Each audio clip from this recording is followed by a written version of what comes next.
And we're live. Welcome everybody to this Hangout on Air. My name is Lisette Sutherland. I'm one half of Collaboration Superpowers, and I am very excited to be presenting a conversation today amongst two of the top leadership and management thought leaders in the world, Jurgen Appelo and Bob Burg.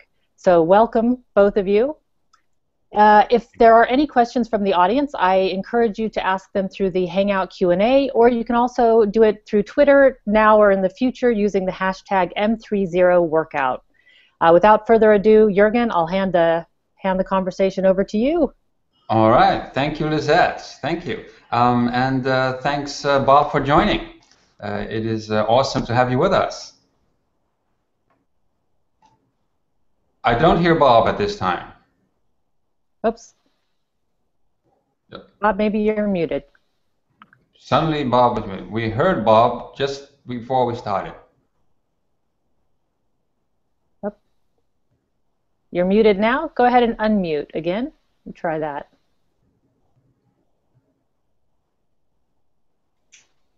Not yet. No. That's weird. That is weird. Everything was working fine until we went live.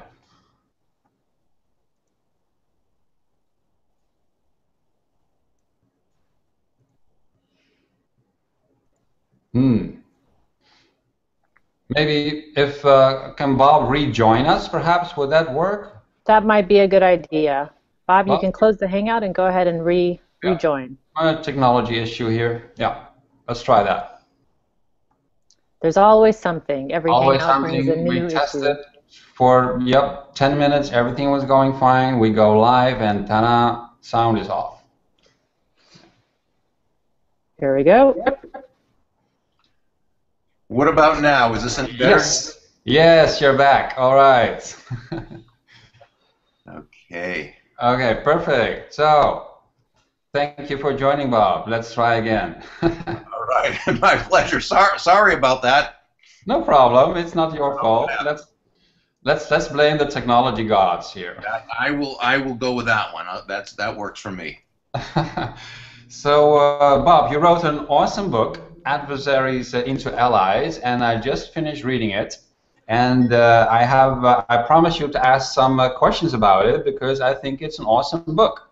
And it did get me to think about a few things, and it's already working for me. I will tell you about that a bit later on. I'm already using your advice there, Bob. The first thing is this book, by the way. I have a paper print of your cover because I read the ebook version, so that's hard to show. Yes. The cover that I printed, Adversaries Into Allies, and basically you explained to people how to be better influencers, right? How to persuade people of your good intentions, usually. So, and let me summarize your 5 principles. The first one is control your emotions, which is very hard for me, I can tell you. Second, understand the clash of belief systems, acknowledge people's egos, set a proper frame, change it from conflict into cooperation, and then 5th, communicate with tact and empathy. Now, I read this, and several times I thought, that sounds like nonviolent communication, which is a book that I read not long ago. You probably have read it as well. Can you explain what is the difference there? What do you add on top of that? Yeah, and I loved your Management 3.0 workbook. I have it in also on in ebook form, but I want to order it, and I am ordering it so that I have it in my library as well. I'm still sort of old-fashioned, and I love the having it in my hand, and I can also reference it a little bit more. But it is absolutely a work of genius. Thank you for putting that out. Thanks, Bob. You'll have to wait for ordering it because the Kindle version and paper version will be available later. But anyway, no 2014 you wrote or something. End of 2014. That's right. So I'll make sure to get that.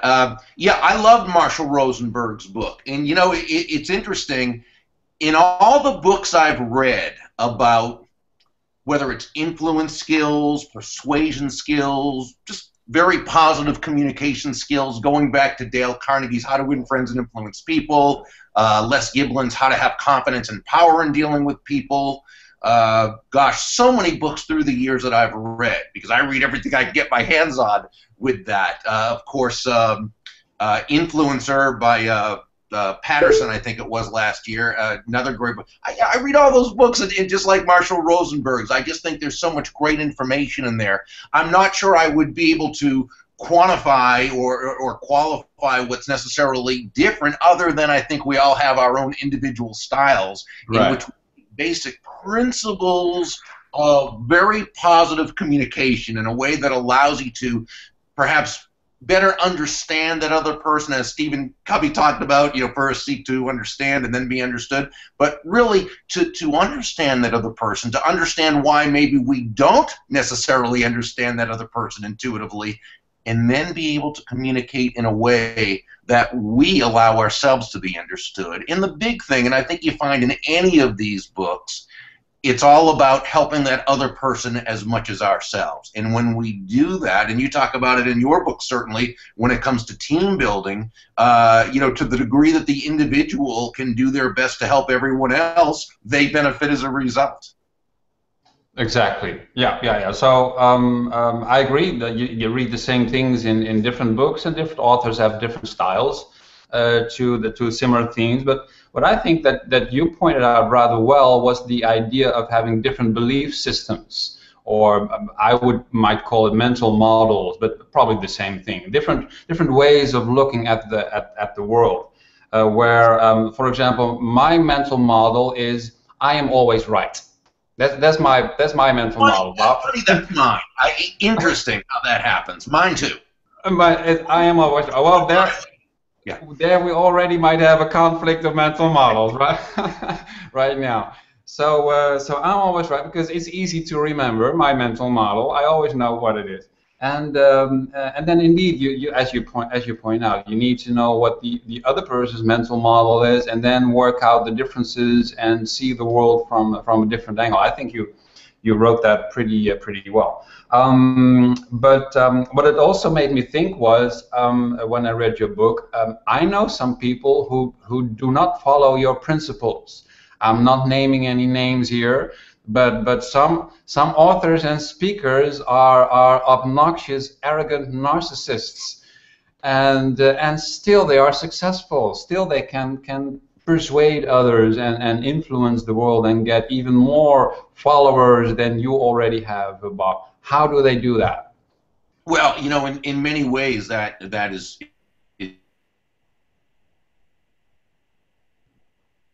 true, and you see, to be able to create influence, if you will. For example, let's look at the definition of influence. It's simply the ability to move a person or persons to a desired action, usually within the context of a specific goal. There are different ways to do that. You could do that in a sense through manipulation. You could do it through what I call persuasion. I believe that the two of them are cousins, because both the manipulator and the persuader both understand basic human motivation, if you will, human nature, and they know how to tap into it. And so somebody who's a manipulator, and we've seen manipulators through history have great influence, right? They were able to move people to a desired action. So influence in itself isn't necessarily good. It's not, nor is the person necessarily doing the influencing. It's what you want those results to be. And there are people, Jurgen, who are mean and nasty and have bad intent, malintent, but they're able to intuitively understand how to tap into people, and they're able to coerce and manipulate. Obviously we don't like that. We discourage that. I will say this, by and large, okay, for the most part, people who are manipulators and influenced through manipulation and coercion, which is a form of manipulation, they tend to not have very long-lasting success. And I'm not saying always, but usually. Mm-hmm. Because once you know you've been manipulated or taken advantage of or in some way played, if you will, you're going to go out of your way to resist that person. You're going to go out of your way to fight that person, to sabotage the situation, consciously or unconsciously. You're not going to buy into that person's ideas. But the person who's able to positively persuade, which means nothing more than they've tied together what you want, what you need, what you desire, along with what they're trying to accomplish. Now you both feel great about it. So that person, not only can they persuade immediately, but that persuasion tends to be for the long term. That influence tends to be for the long term. Right, exactly. Well, I really like that difference you point out between manipulation and influence, where basically the same techniques, the same principles are being used. It's just the objectives are different. What people are persuaded to do, basically, whether it's a good thing or a bad thing, right? That's and, you know, interesting. Manipulators, Jurgen, will often tap into your weaknesses in order to get you to do their will. They'll do things in such a way that you feel badly, you feel guilty, you feel unworthy if you don't do according to their will. With a persuader, they'll tap into your strengths. They'll tap into your values. They'll say, you know, it's interesting because Dale Carnegie, one of, I think, his most profound statements in his wonderful book, the classic, How to Win Friends and Influence People, I thought what he said was great. He said, ultimately, people do things for their reasons, not our reasons. Now, that's fine. That's human nature. That's great. It means that when you really look to understand another person, you know, the great influencer, and I saw this go through your book as part of the theme. The great influencer says, hey, how does what I'm asking this person to do, how does it align with their goals, their wants, their needs, their desires, their values? And see, when we ask ourselves these questions intelligently and genuinely, authentically, not as a way to manipulate another person to do our will, but as a way to build everyone in the process, we then have come a long way toward earning commitment rather than compliance. And when it comes to influence and leadership and management, one of my great friends, Dondi Scumaci, a real mentor of mine, who is just she speaks all, like you, she speaks all over the world to the biggest companies and teams and organizations. I love what she says. Dondi says, compliance will never take you where compliance will never take you where commitment can go. Compliance will never take you where commitment can go. In other words, the great influencers know that they accomplish great things with others. And they also know that it's not about them. Great leadership is never about the leader. Great influence is never about the influencer. Great salesmanship is never about the salesperson. Who is it about? It's about that other person. It's about the person whose lives you choose to touch. Those lives you choose to add value to. But again, as you mentioned in your book, it's both. It's win-win, because to the degree that you focus on doing that, you bring everybody up. Right, you're making other people great. Basically, that's I like that. I like that very much. You point out that in your book we have to try and stay in control of our emotions when a situation occurs where we want to go like right. And, I've read the same in other books as well. But it also made me think of some scientific insights that say that often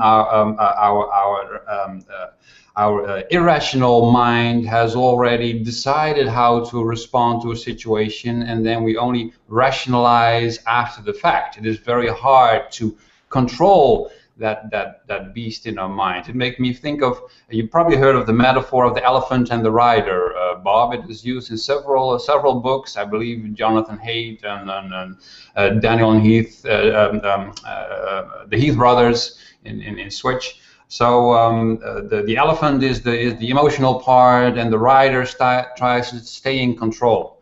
Well, with me, the elephant is a nasty, vicious, hairy mammoth, Bob.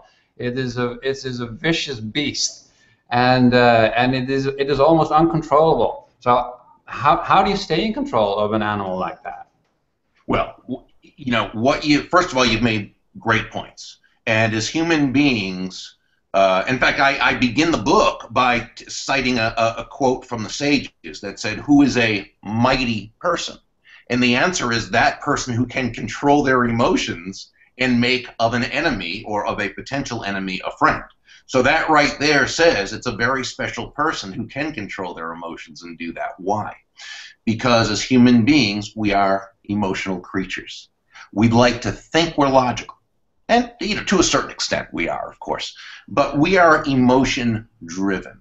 We are run by our emotions to a big extent. We make major decisions based on emotion, and then we back up those decisions with logic, or you could say we rationalize. And if you take the word rationalize, it simply means we tell ourselves rational lies. And we do that to, as you said, justify those emotional decisions. But there's another type of emotion at work here too, which is very important.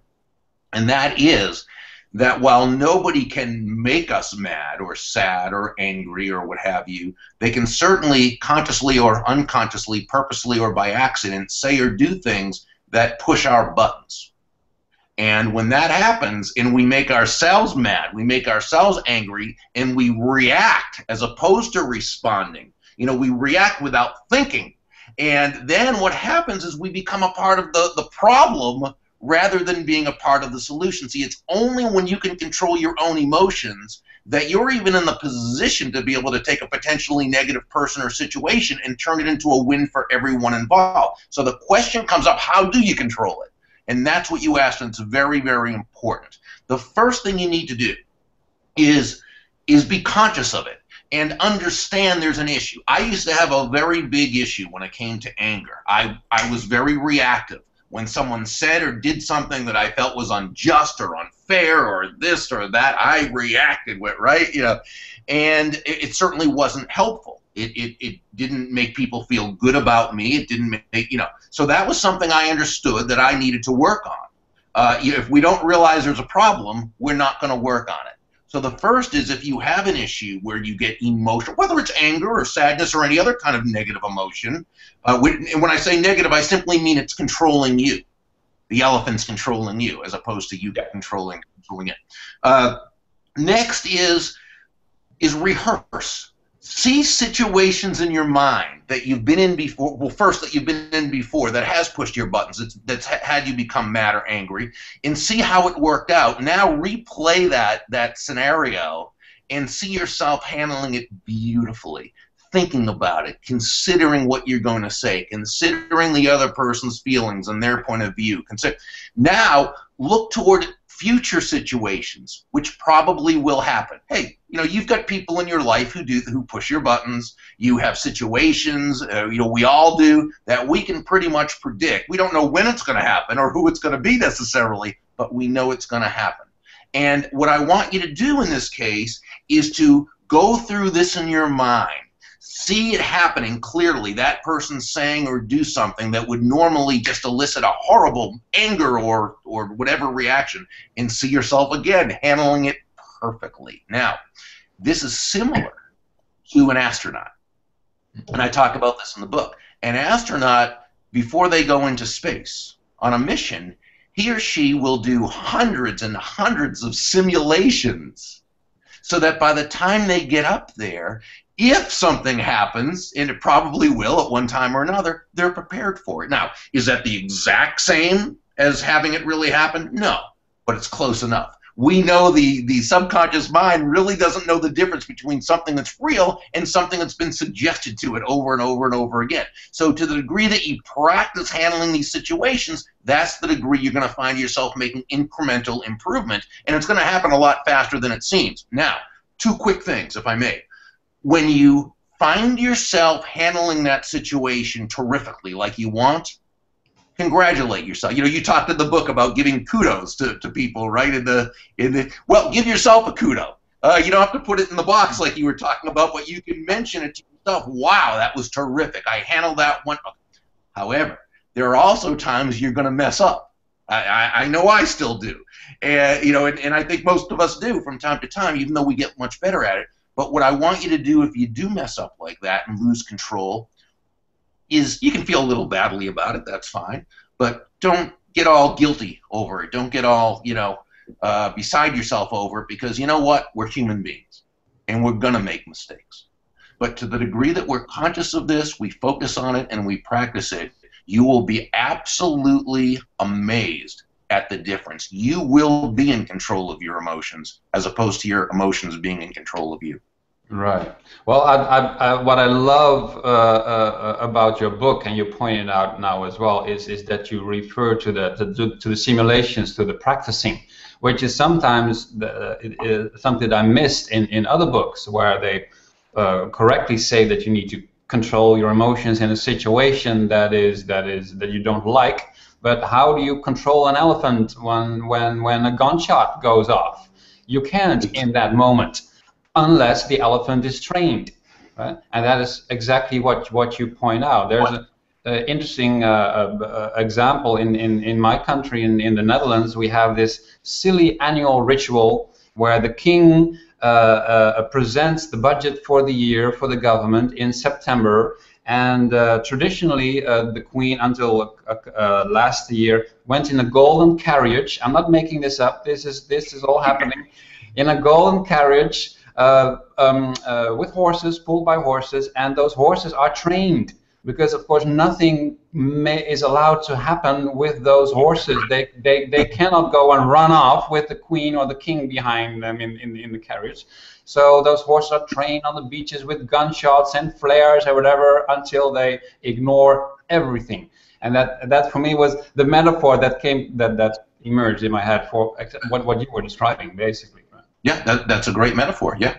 Yeah. Very much. So I love that in your book. But still, I wondered, is there a role for anger? Because if we lock everything up, if we try to control our well, in my case, my big hairy mammoth with tusks the size of canoes, that's what my elephant looks like. Then it could be bad keeping it all inside. Like you talk about adversaries. Well, my biggest adversary, it is my arch nemesis, basically, Bob. It is my dishwasher. I'm quite sure the purpose of my dishwasher is to make my life miserable. So I've been shouting at it and cursing it this very morning, and I find that's a relief. It's a relief to just letting off steam every now and then. Is there a place for that as well, do you think? Well, first, when we talk about anger, practically anything has its time and place in proper context, including anger. When you see an injustice done to someone, someone steals something, or somebody bullies someone, or somebody, we should be angry about something like that. We're human beings, and there's nothing wrong with being angry. That's a very healthy anger. Someone, God forbid, tries to harm a friend or a family member, but of course we'd be angry. The key is to be in control of that anger, that it not be a matter of the anger controlling you. If you get so angry at someone that you decide to, do something criminal, to them, well, obviously that's not a good way to handle that anger. Mm-hmm. But if you do something in a way that is able to handle the situation in the appropriate way, so you get the results you want, but it was spurred by a very healthy anger at an injustice or something wrong being done, that's certainly fine. Mm. Now, when it comes to letting off, steam. And by the way, I can't say my dishwasher is my enemy, because I've made a point not to get to know my dishwasher that well to be in it. I'll remember that. Of course, the dishes pile up when that happens, but that's. But when it comes to letting off steam, well, that's where exercising or hitting a heavy bag, a heavy bag, or lifting weights or running or something else. That's probably a healthier way of letting off steam than yelling at someone. But we all have our own ways too of letting off that steam, whether it's exercise or or what have you. Yeah. Okay. Well, that makes perfect sense. Is it? Do you think it is easier nowadays in the current age, being an influencer, being a famous person like you? Is that easier now than it was last century until 10, 20 years ago? What do you Well, think? I think technology's made it easier to reach more people. At the same time, technology itself is just a tool. You know, we know that. You know, I have a saying that I talk about in most of my books, whether it's This Foot One or The Go Giver or Endless Referrals, where there's always a theme that goes through, and that is all things being equal, people will do business with and refer business to, and allow themselves to be influenced by those people they know, like, and trust. It's not the computers that they know, like, and trust. Mhm. It's the person at that computer. So it's still all about the relationships, just like you talk about in your book. You know, you have to have the system in place, or the manager, the team in place, or the specific situation in place. But it's the person that makes the difference, because it is about people. It is about the relationships. So when you do the correct things in the relationship building process, when you do the correct things in the influence building process, sure, you're going to have more influence and be more influential. I do think social media certainly has made it a lot easier to connect with people that we may otherwise never have had the opportunity to connect with. And yet I still think it's up to the person to do those right things in the process. Yeah, I think I agree there with you. I think it has sort of leveled the playing field. While in the past, the kind of technologies that we had, or the lack of them perhaps, favored people with certain social skills, and now others are joining the game, who have other kinds of social skills that are better suited for new technologies. Well, as pointed out by Susan Cain in her book about the introverts, it's much easier for introverts to become influencers through social networks, because it is a safer way to communicate with a lot of people instead of doing it everything face to face. Yeah, and I read in your book that you're an introvert, which probably surprises a lot of people. I'm very much an introvert, which surprises pretty much everyone, because most people think of introverts as being, you know, shy and laid back and nonverbal, and sort of what they don't realize necessarily is that introverts, we get our energy from being by ourselves many times and being able to be perspective. And so the internet allows an introvert to really be able to reach out to a lot of people, while at the same time having our own space when we need it as well. Exactly, and I think I'm looking behind you, Bob, and I see a lot of books over there. I think we can recognize the introverts by the number of books they have in the background. Yeah, that would be my hypothesis. Yeah, and this is just one part of, you know, where you should see the library is huge. I can imagine. I would love to see that that sometime. So all right. So I told you about my mammoth that is sometimes running around my head, and I'll give you an example of something that happened recently. I just finished the book, as you referred to, and fortunately, lots of people love it, but there was one person who commented on my bad writing. Now, you can blame me for anything, for bad illustrations or bad social skills or whatever, but in 10 years, I've never heard someone telling me that I'm a bad writer. That is the one thing that I want to be very, very good at. So even if 1,000 people tell me that I am a good writer, that one person is destroying my whole week. And that mammoth is running around my head. I cannot sleep, and I think it's unfair. How can they say this? How do I deal with a situation like that? Well, first, it only means you're human, because oh, thank God. I think we all, you know, I read the Amazon reviews of different books I've had up there. And the fact is, just, you know, not everybody's going to like it, and not everyone's going to like me, and not everyone's going to like you. And I think that's something, when we're in the public eye, to the extent we are, We just have to understand that's the case. And that doesn't mean it doesn't bother us. Because you know what? I'll look at something on Amazon, and it looks like the person didn't even read the book, that they just commented on the title or something, you know. And it's, oh, well, you know, and then you got to say, hey, you know what? It's part of life. That's the way it is.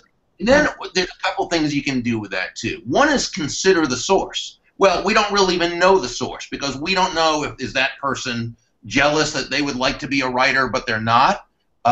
Is that person someone who will take a one sentence or one typo and say, oh, that ruins the whole book? Does that person maybe have a point about a certain thing? I don't know.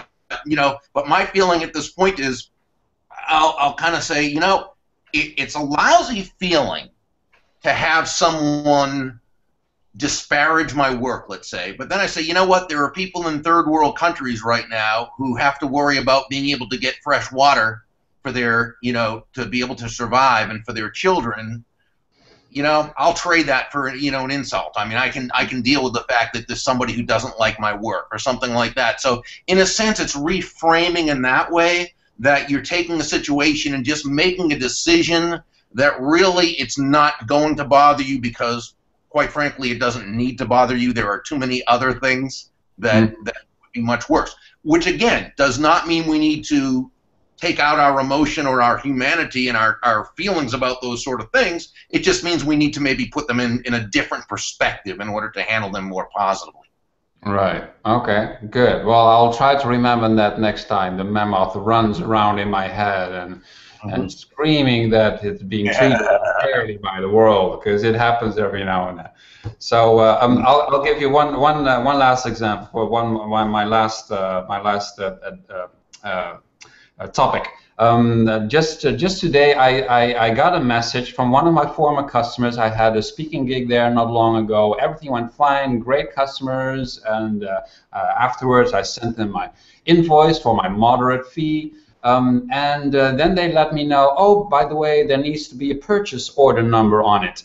Could you please fill out this form? Okay, I fill out the form. And then they told me, oh, by the way, we need your acceptance of these terms. And then the mammoth in my head says, what? You show me your terms now that I've already done everything. I've been there, I did my stuff, and I send you the invoice, and now you show me your terms? Why don't you pay my freaking invoice, for God's sake, and don't bother me with your bureaucracy? I haven't replied yet. Well, I have not replied because I read your book, and you said wait for a while. And this is what I do now. I have chocolates. I have chocolate. I am in Brussels. I am in Brussels, and it's the country with the best chocolate. Some say the best chocolate in the world, and this is my favorite chocolate shop, and I have to earn them. And I only earn my chocolate when I stay nice. So I am not going to reply to that email today, because I will not have earned my chocolate tonight. And so far it's working. I can tell you it is working. I've been nice to everyone for the whole week, and I've been eating chocolate. I will have another problem in a year, I think. How do you like that strategy? Is that good? Well, yeah, whatever is going to work for you is what is going to work for you, and that's what you need to do. The big thing is, with this particular client, you do need to either write an email or call on the phone, but you need to be able to communicate with them where this isn't necessarily a proper way for it to be handled, but do it in terms of an I message, as opposed to, you're doing this to me, or you're doing this, you should have done that, which again, it hurts their ego, it attacks their ego, it makes them defensive, it makes them, and so what you might say is, I've so enjoyed working with you, I have some confusion in terms of the way this has been handled, and I'm wondering if we could work together to clarify it. And then you go through and you state the challenge, and then you make the request that way. And whether you do that by email or by phone, whichever you feel is going to be most appropriate and effective, that's what you would do. But the best thing you did first was you did wait. And whether that's incentivizing yourself with the chocolates, which I can imagine are just amazing, or another way, it was great that you responded rather than reacting to it. Right. Yeah, and I love how you reframe it to what are you doing to me now? To I have such a pleasurable engagement with you and your employees, and this sort of doesn't really fit in. How do I need to see this email message? That's an entirely different way of coping with that. I love that. Thank you so much. So. My last question before we go back to the boss, Lizette, she's still there and watching every minute of this. How are you going to convince us to buy your book, Bob? How are you influencing us to buy your book? Well, hopefully the people who've listened to our discussion, have felt that they might like to look more into it, and if they would, they could go to Burg, which is burg.com. And on the right-hand side, there's a graphic of the book, Adversaries Into Allies. And if they'll click on this, it will take them to a page where they can get Chapter 1. If they, at the top of the page, if they subscribe to my Influence and Success Insights, they can also get Chapter 1 of The Go-Giver, which is another one of my books that that they may enjoy. But I really, really suggest if they haven't gotten your book yet, that they go ahead and do that, because I've got to tell you, not only was it a very, very enjoyable read, it really, I thought the way that you approached these situations that were so well thought out, and the way the premises were discussed, and just could make such a huge difference with any team, with its ability to not only produce more, but really be happier with where they are and who their teammates are. So congratulations on a wonderful effort, and for being number 40 on that that very prestigious list. Thank you so much, Bob. I understand you're one of the nicest persons on the list. I'm quite sure. I've already noticed that when reading your book. So congrats on that one as well. Let's go back to Lizette. Lizette, is there somebody from the audience, perhaps? Do you have a question for us, or is everyone has been watching with their mouths open and in silence? I think that's indeed the case. Everybody's watching with their mouth open. We did have quite a few people watching, so thanks everybody for joining us. And you should be able to see an image of Bob's book in the panel for the people who are watching, and a link to where you can get that. But again, you can find more information at burg.com. And if you'd like to know about more about Jurgen's new book, Management 3.0 Workout, you can visit management30.com. And from there, I'd like to thank you both for the great conversation. We'll be writing it up with some notes later, and be sure to send that out. But thank you both, and I'll go ahead and stop the broadcast. All right, thank you, Lizette. And here's my kudo card for Bob. Look at that. Thanks, Bob. Wow, thank you. Great job on the book, and thanks for joining us today. It's been a pleasure.